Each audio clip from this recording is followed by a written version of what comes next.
सोलापूर जिल्हा ग्रंथालय संघाचे 44वे वार्षिक अधिवेशन रविवार दिनांक 8 डिसेंबर 2024 रोजी राजश्री शाहू महाराज सभागृह, छत्रपती शिवाजी प्रशाला, सरस्वती चौक येथे संपन्न होणार आहे, अशी माहिती जिल्हा ग्रंथालय संघाचे उपाध्यक्ष पांडुरंग सुरवसे यांनी पत्रकार परिषदेत दिली। या कार्यक्रमासाठी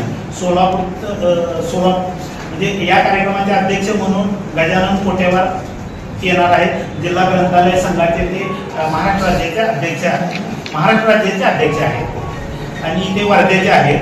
तशाच पद्धतीनं या कार्यक्रमाची उपस्थिती आमदार सुभाष देशमुख, आमदार विजयकुमार देशमुख, आमदार देवेंद्र कोटे, तसेच म्हणजे जिल्हा ग्रंथालय संचालक मुंबई अशोक गाडेकर, श्रीमती शालिनी इंगोले मॅडम, सहाय्यक ग्रंथालय संचालक सुनील हुसेन, जिल्हा ग्रंथालय अधिकारी हे सर्व, तसेच मनोहर सपाटे माजी महापौर आहेत, ते प्रभाकर घुगे म्हणजे अमरावती विभागाचे ते अध्यक्ष आहेत, मनोज गोगटे, अशा पद्धतीचं आम्ही आयोजन केलेलं आहे। या पत्रकार परिषदेस कुंडलिक मोरे, जयंत आराध्ये, दोंडीबा बंडगर, वृषाली अझारे उपस्थित होते।